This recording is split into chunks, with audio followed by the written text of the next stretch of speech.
This is Books for Breakfast, a podcast where we talk about books and writing. I'm Enda Wiley. And I'm Peter Sirr. And you're all very welcome to this morning's show. Today's show has a very Japanese flavour. We start with a new translation of an important anthology of medieval Japanese poetry. And Australia. Well, this morning we travel all the way to Melbourne to talk to Australian poet Grant Caldwell about his new collection, Blue Balloon, a really fine selection of haiku and senryu. So the coffee's made, the toast is on, and the books are on the table.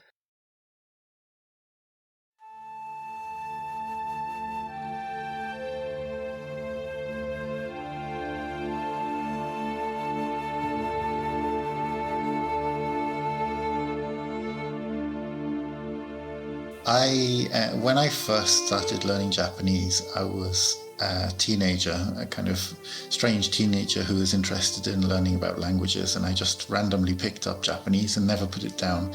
And I had a Japanese dictionary, and I had a copy of these poems in Japanese. Didn't really know anything about them and didn't have any translations, but I had these poems and I thought, well, they're each very short and I have a dictionary, so I'll start seeing whether I can find a way to work out what each one is saying. And I remember being hugely disappointed because I looked through the dictionary for every word I could find in the poems, and not one of them, the words, was actually there.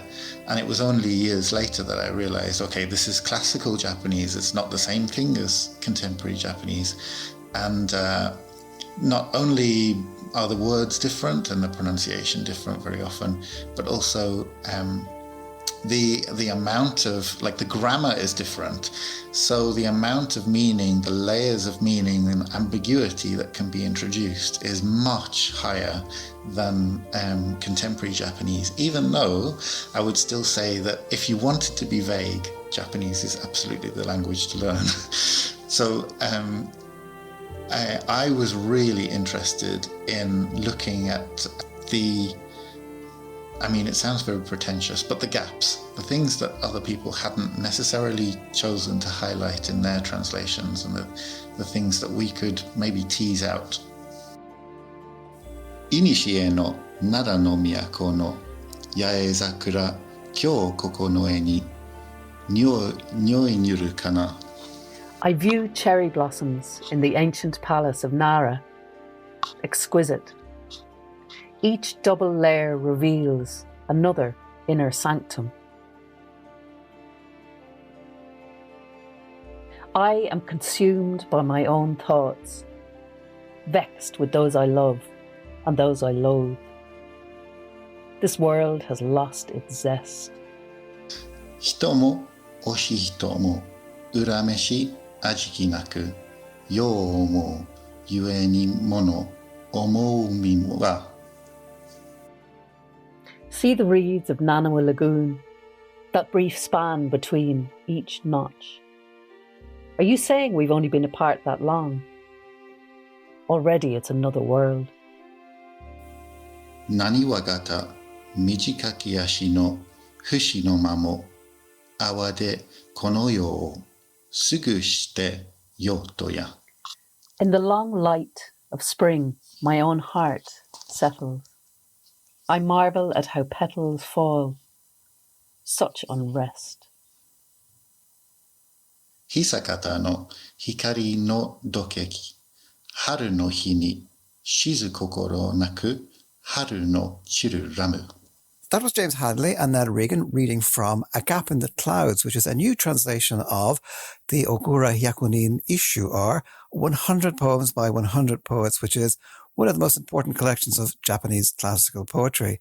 And so they've come in to join me on this unusually sunny day in Dublin to discuss this rich treasury of short poems on nature, the seasons, travel, I suppose above all, love. And just to say a word about the translators, first of all, James Hadley is Usher Assistant Professor in Literary Translation at Trinity College Dublin.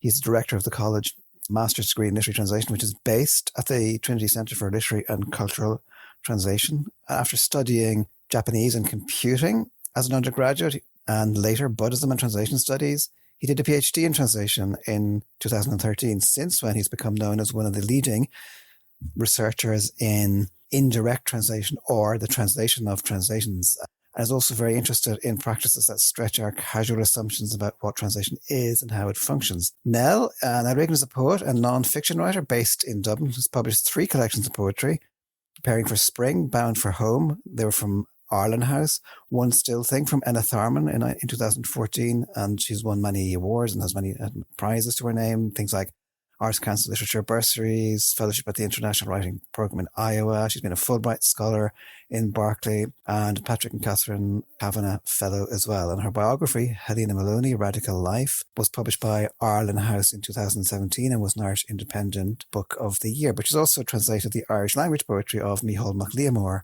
and they've been published in Poetry Ireland Review and in Cypher. So she works freelance as an educator and literary programmer. It's a beautifully produced book by Daedalus, the kind of thing that you can carry around with you and have to hand.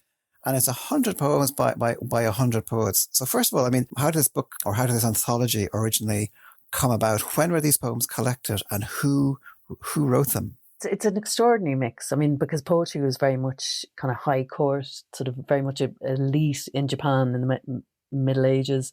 And you can see the kind of the list of authors, their emperors, their empresses, their Buddhist high masters, their courtiers, ladies in waiting.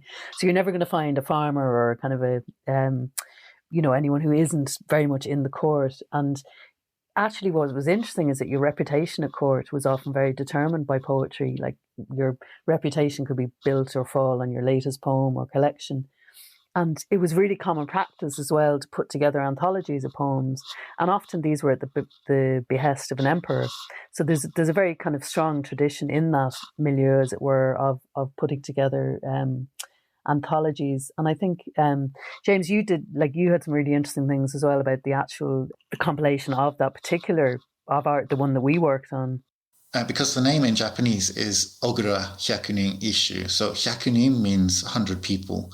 And then issue means like one title each. The each is kind of implied. But what is this ogura thing? So people often think that it's someone's name, maybe the poet's name. But as we know, each poem is written by a different poet. So this ogura actually is not a person, but it's a place. It refers to the location of someone's residence, like the house, where they had these poems to decorate the sliding screens that separate Japanese rooms. So these poems were written onto those screens. So this collection was made for that purpose, and only later was it written down. I mean, they were written down beforehand, but because they were far older than that residence, but they were not conceived of as one book up until long after that had happened. And the really interesting thing as well is that now correct me if I'm not pronouncing this right, James, Fujiwara no Teika was the compiler in about 1235, I think it was. And it's fascinating when you look at the interrelationship of the biographies. Like he was the mentor of one of the other poets.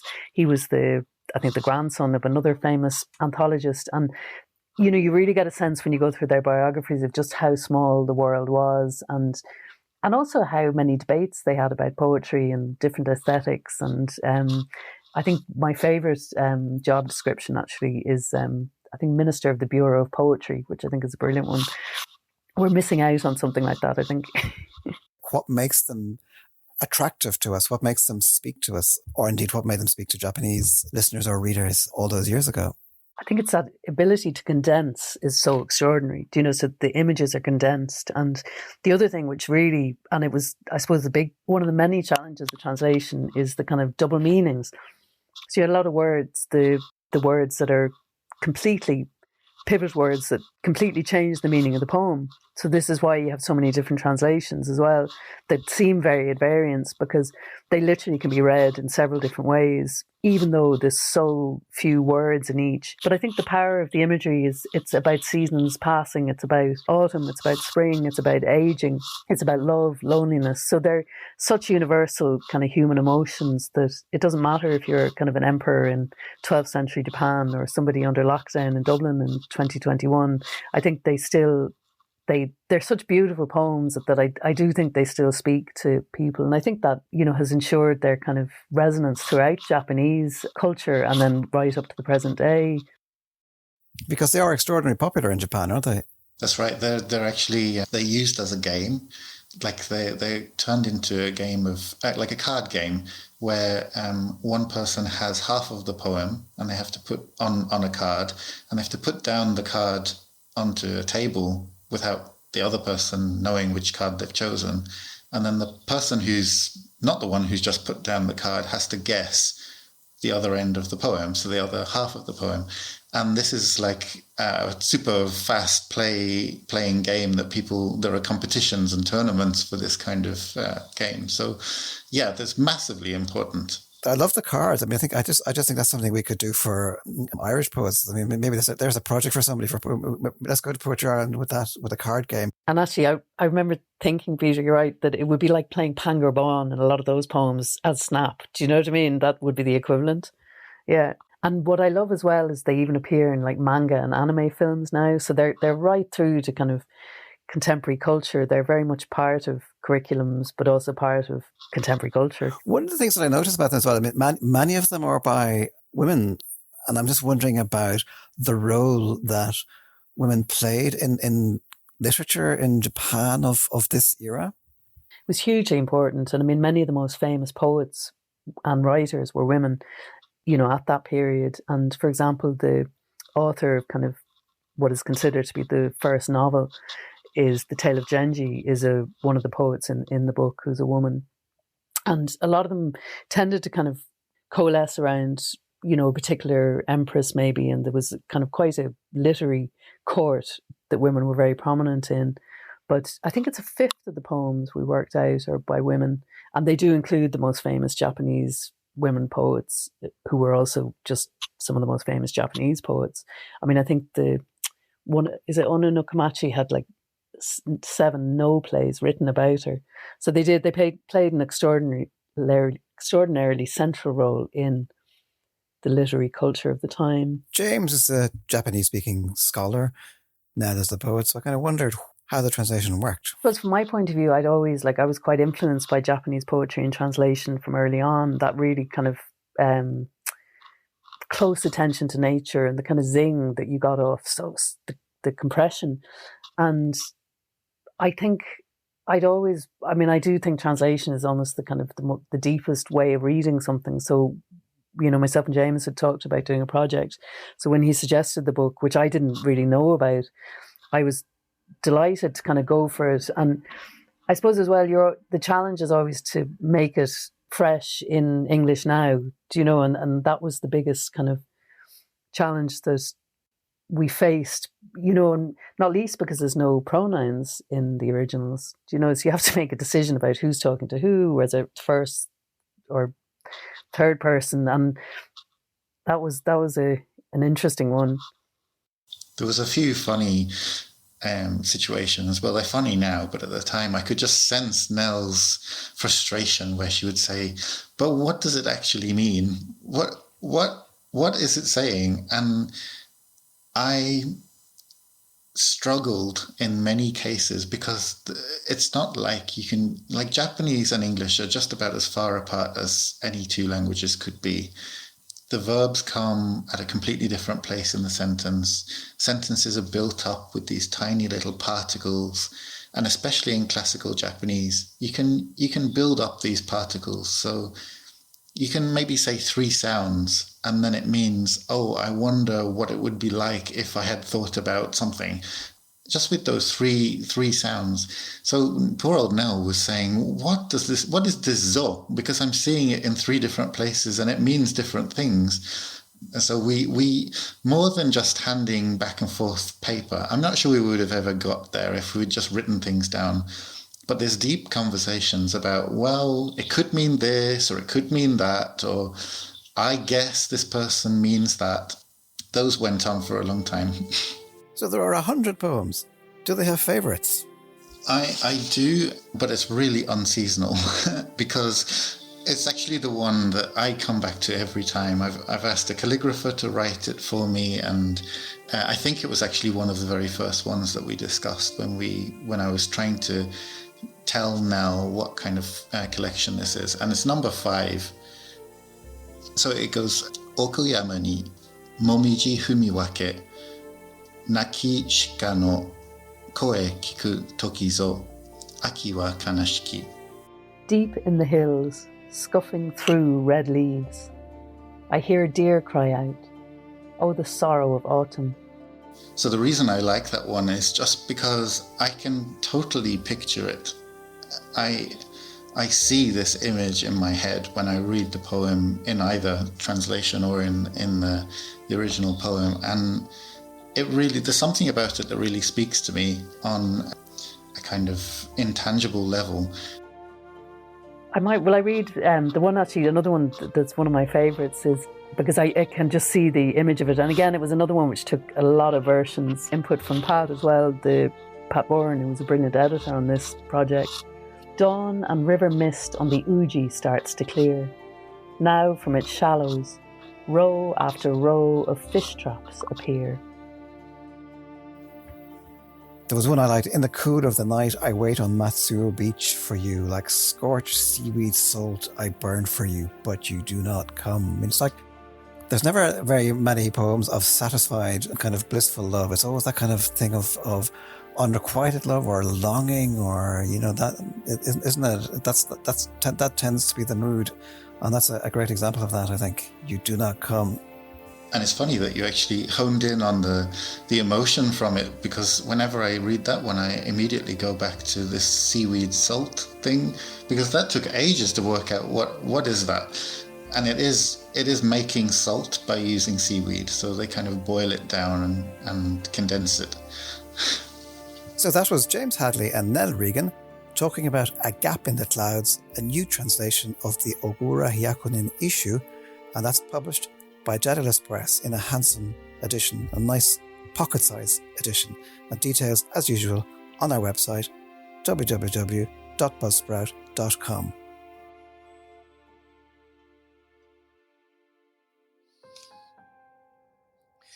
A man putting leaflets in letterboxes, talking to himself.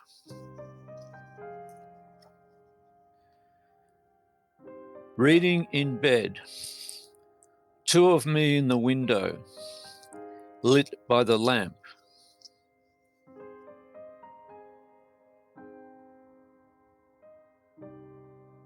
Five large oranges in a large green bowl. Other journeys.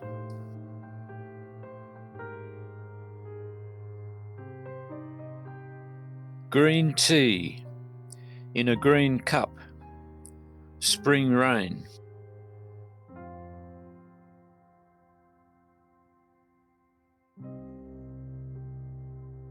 Two horses and a donkey with their backs to the rain, alone in my hire car. And that was Grant Caldwell reading from his new book of poetry, Blue Balloon, a collection of haiku and senryu published by Collective Effort Press, Melbourne in 2020. Grant Caldwell is an Australian poet, novelist and academic. His latest books are Love and Derangement, a novel which came out in 2014, Reflections of a Temporary Self, New and Selected Poems, that was 2015, and the critical monograph Intention and Unintention, or The Hyperconscious in Contemporary Lyric Impulse, 2018. Grant is currently a senior lecturer in the creative writing program at Melbourne University. He has been writing and publishing for nearly 3 decades. His work is marked, I think, by a fearlessness that is compelling, and it's fueled by a very distinctive outlook on life, a wry humour that's uplifting. His poetry comes with huge praise. One Australian critic said of his work, he's arguably the most spiritually rich, original poet we have. And the poet Kevin Brophy, when launching the collection, said that his first reaction to these brief and brilliant impressions is pleasure. So, Grant, it has indeed been a great pleasure to read your collection, and you are very welcome to Books for Breakfast this morning. Thanks very much, Enda. It's my pleasure entirely, and especially if you're going to say nice things about me. Well, it's a great pleasure to say. We were having great pleasure this morning, aren't we, are. Grant? So just to say, just to say to listeners as well, Grant and I met over 2 decades ago, which makes us sound very old. I was a young poet and I just won the Vincent Buckley Prize for poetry. And I was invited to stay at Melbourne University. How lucky was I to be poet in residence there? And it was absolutely wonderful. But I knew nobody. And I remember getting a list of poets in Melbourne and I just cold called you and I said, would you like to meet? And we did. You were so kind and very welcoming. So thank you for that, Grant. Well, it was very nice to meet you, and it still is, Enda. Yeah, it's so nice. We're great buddies. Although I must admit, we've just been talking to each other intermittently over the years, but it's so nice to have you here. Also, I know that you have Irish connections too, Grant. In your family history, your maternal grandmother and your paternal great grandfather both came from Ireland, didn't they? And I remember you came here in 2007 as well. So there's wonderful haikus in your collection, written like the one we just heard there about the donkey on Achill Island. Yes, I met John F. Dean in Wellington in 2005 at a poetry festival, and we hit it off. He's one of the funniest people I've ever met, and we laughed a lot. He told me about the Achill Island Heinrich Boll cottage, and invited me to apply, and so I did, and lo and behold, they gave me 3 weeks there. I was very lonely, but I had a lot of time to wander around the island, and it was cold, and it was it wasn't in the summer, the tourist season, so to speak. But it was very beautiful, and I wrote quite a lot of haiku, some of which survived, and I worked on a manuscript of poetry while I was there that was published in 2010. So that was mainly what I was doing, and I met up with some of the sculptors and artists from Dua. I'm probably pronouncing that badly. No, that was very good, Grant. Well done. And in the hotel there called The Pub, I think it's called, and they're a great lot of people, along with John, who was born on Achill Island. I don't know if you know that. Yeah, no, that is right. That's right. Yeah. Actually, he was my first publisher. So, yeah, I know John. And that's fantastic that you got that experience. And wonderful haikus about Achill. One of them says, behind the cottage, wrens and finches in the fuchsias, white waves at Dugart. And then along narrow lanes, the smell of peat smoke. Hills loom in the mist. That's beautiful, Grant. So obviously it was an inspiring time for you to be there. Yeah. Well, it's really interesting that that what people gain or get or repeat from your poetry, as you probably know, and it's those poems for me, they're aesthetic poems, and I never.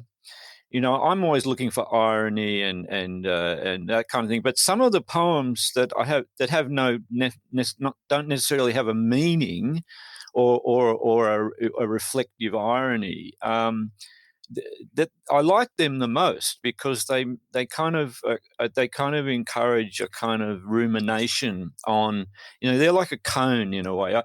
Kevin chose some poems like that. Like he chose the poem about leaving the house, a leaf on the doorstep.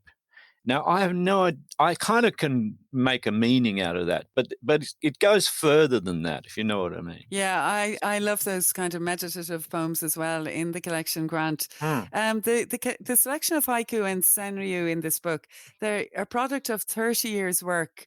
Though in your collection, you say that the majority of them are written in the last 10 years, when you developed a stronger understanding of the range and the form of haiku and senryu.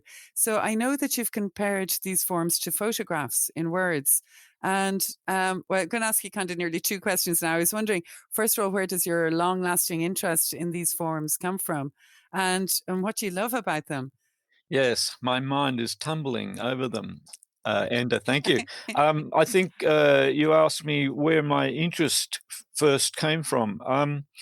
It's a long time ago that I came upon haiku, and I don't remember who it was, but it probably was those the early masters like Basho and Buson, and I wrote poems that weren't really haiku. They were 3-line poems that, as I say, were kind of ironic, and they didn't have, one of the things, haiku is probably the most written form in the world, and it's written very badly, I have to say, because people don't understand.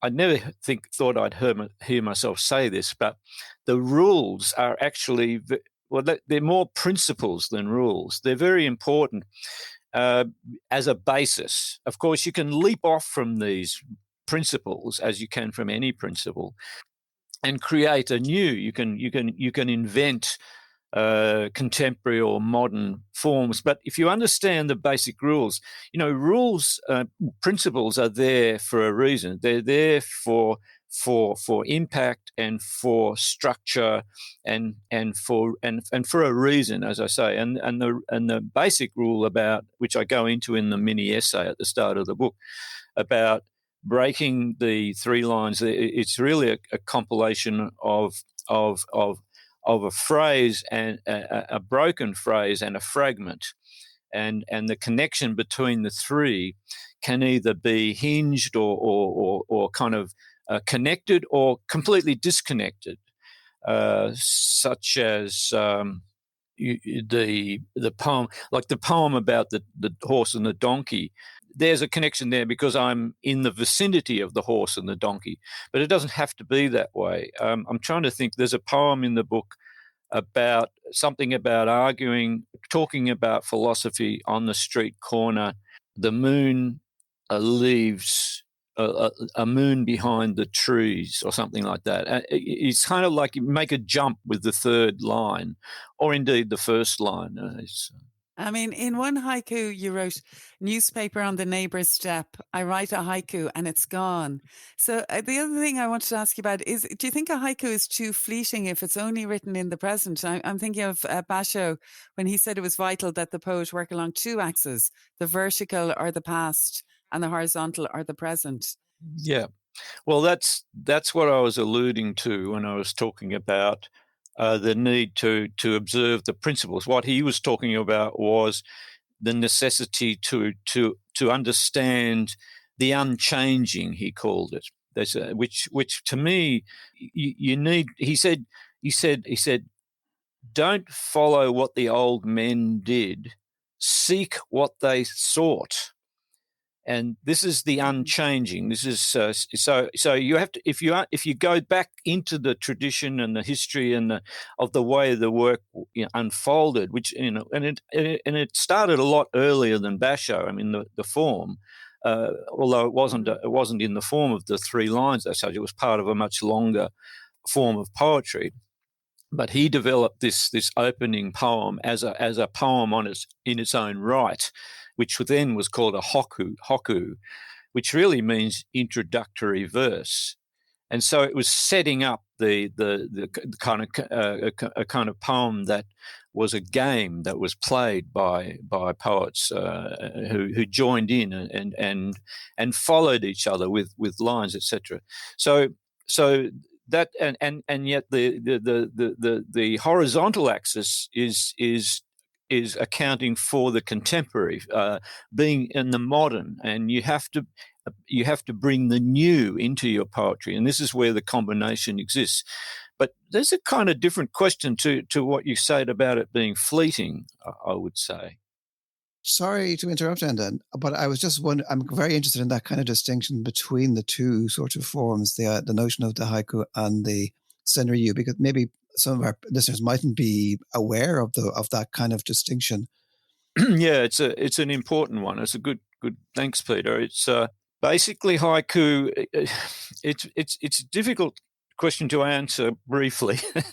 There are many schools of, as there are in any poetry form, but especially given one that's the haiku or hokku is 400 years old, 300 or 400 years old, but it goes back further than that.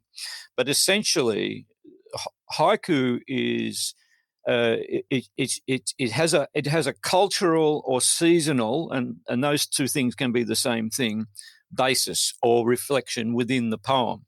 So haikus necessarily have to have some inference in them that is either seasonal, either and seasonal or cultural. Now, and so it's really about nature. That's why a lot of the haiku are about nature to a certain extent. Whereas senryu, and there's various definitions of this, is based on a Japanese poet called senryu. That's where the name comes from, and he wrote very amusing poems about people. So they're about their human nature.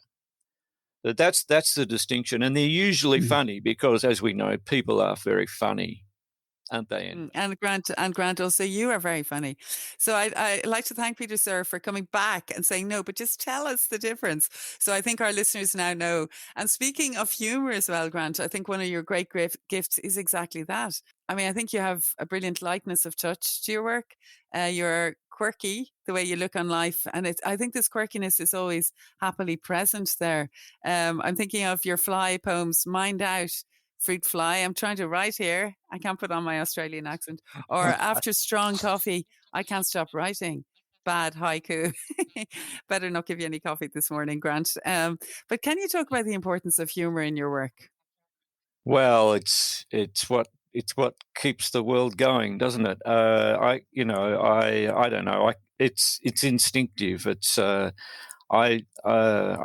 can't. I have no explanation except that it's like having breakfast at 12 midday. You can, it's. It's interesting. A friend of mine, Myron Lysenko. I don't know if you remember Myron. He wrote this very serious poem once about his brother getting caught in a chimney when they were young kids, and he wrote it 3 years after his brother's death at a much later age, right? And the poem is very metaphorical for his brother's death, and there's lots of images. But he was reading it, but in the middle of the poem, it's quite a long poem, In the Shape of a Chimney. In the middle of the poem, he was reading it. I heard him read it alive one day, one of the first times I heard it. And in the middle of the poem, he said, "So I went home and had a sandwich." This is while his brother was stuck in the chimney. And the whole audience just broke up laughing, and then he continued the poem. And I said to him later, "Where did that come from?" What? He said, the whole room felt really serious, and I just hated the way everything, it was so serious. So I just threw that in there. And maybe that's what we're doing, with humor. We're kind of, we don't want to get too serious. Otherwise, that's when people kind of start bashing each other verbally or otherwise. And humor is a great leveler, isn't it? It's and it's universal. Wherever I've been in the world, people have the same humor. Chinese people have the same humor as Australians, but people think that people are different just because they look different. It's total bullshit. Yeah. Oh, excuse my I have to say, that's the first time bullshit has been said on Books for Breakfast. Good on you, Grant. But I agree with you. Humour is so important. So well done to Myron for doing that and going off to have a sandwich. But I quoted a poem about the fly earlier. Your flies made me laugh in this book, Grant. Opening the door to let a fly out, 2 more fly in.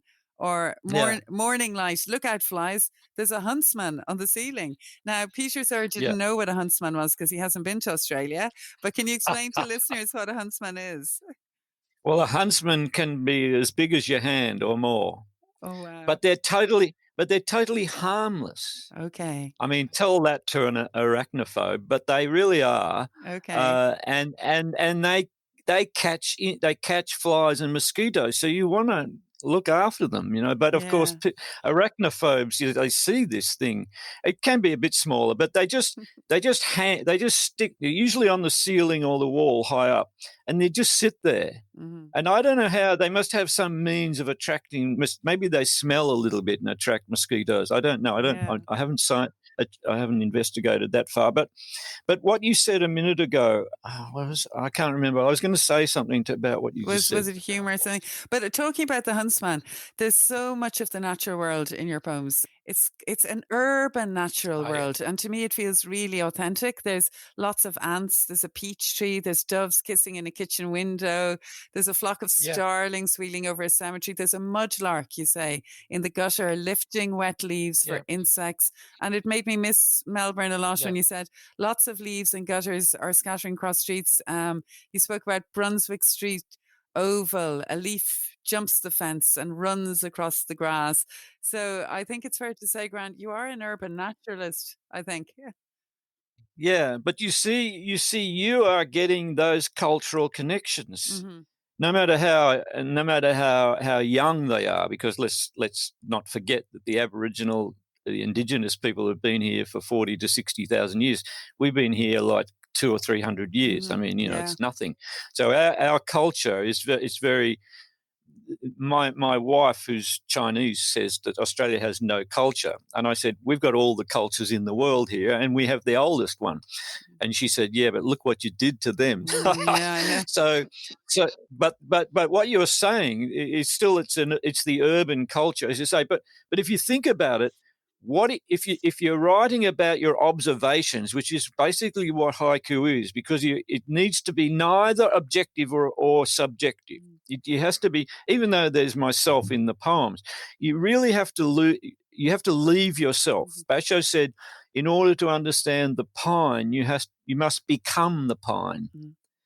And so what are you going to write about in your observations? You can write about your room, and I do that, of course, but the most interesting stuff, or generally, is happening out there, and it's nature, it's birds and trees and flowers and insects and I remember what I was going to say. I owe a lot, and I have to say this for people who know about haiku.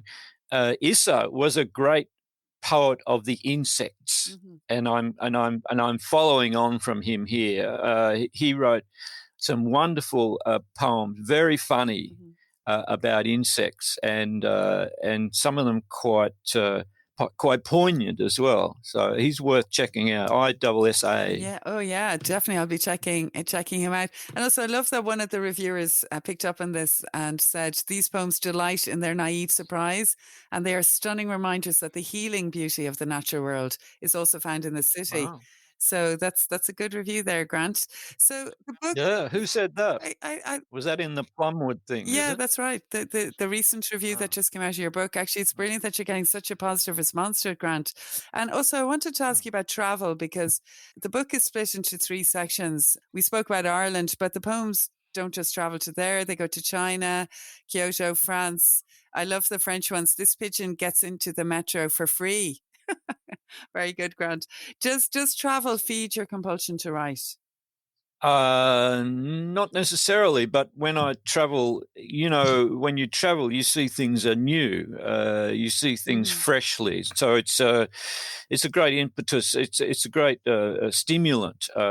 Everything is new, and so you see it anew, which is what you should be doing with your poetry anyway. It's a great lesson. You should be looking at Dublin anew. If you go, Matisse said we must see things like, or something like, and translated, of course, from French, but he said we must see things like a child. We must see things as if for the first time.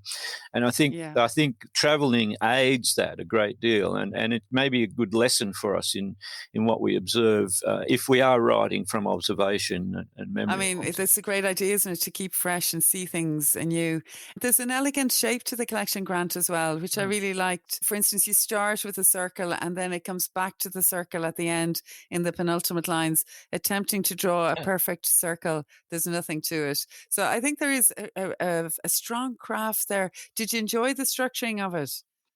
Yeah, I did. I put a lot of work into the structure, and as well as a selection. I spent a year throwing lots away. I haven't totally thrown them away, but I brought it back down to this 280 or 90 poems, and And it was a lot of fun doing that, but structuring it too was a lot of fun. And as you say, the bulk of the book are the poems from the last 5 to 10 years.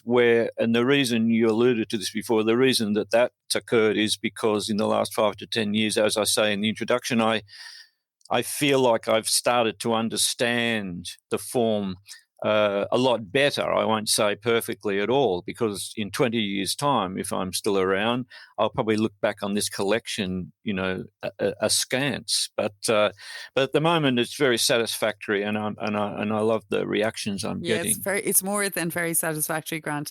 But I'm just wondering as well, subtly, the state of the world at the moment, and the pandemic is present there in some of the haikus. Coronavirus, old people in the park exercising. Another one, coronavirus, people wearing masks outside the bank. Just, we're here in Dublin, you're in Melbourne. How has it been? You came through lockdown in Melbourne. You managed to keep the virus at bay, but how has it been for you as a writer, being there during the pandemic? Have you been able to keep going on new projects and stuff? Well, the university takes a lot of energy and time, and a lot of the work I do, maybe this is why I've been able to attend to the short form of poetry. I scribble stuff all the time, and poetry, I've got some novels kind of in the drawer, so to speak, that I bring out and rework every now and then. But I can't work on a novel. I couldn't start a new novel. So the virus hasn't made a lot of difference to me in that respect, because I had to work from home anyway. I just been teaching online and having countless Zoom meetings for administrative stuff and doing research basically from home. And we're back on campus now. I don't know if you know that, but back in the classroom, and it's terrific. I just didn't realize how much I missed it. It's just so good.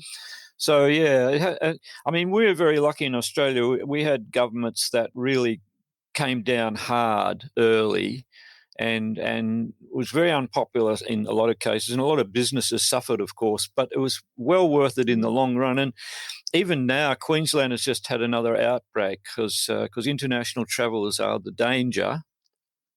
And as you'd understand, and I think it's the UK variant has been discovered and there's a growing what do you call it, group of people who are, I think they counted 7 yesterday, but which sounds nothing for people in Europe and a lot of other places in the world where it's just rampant, isn't it?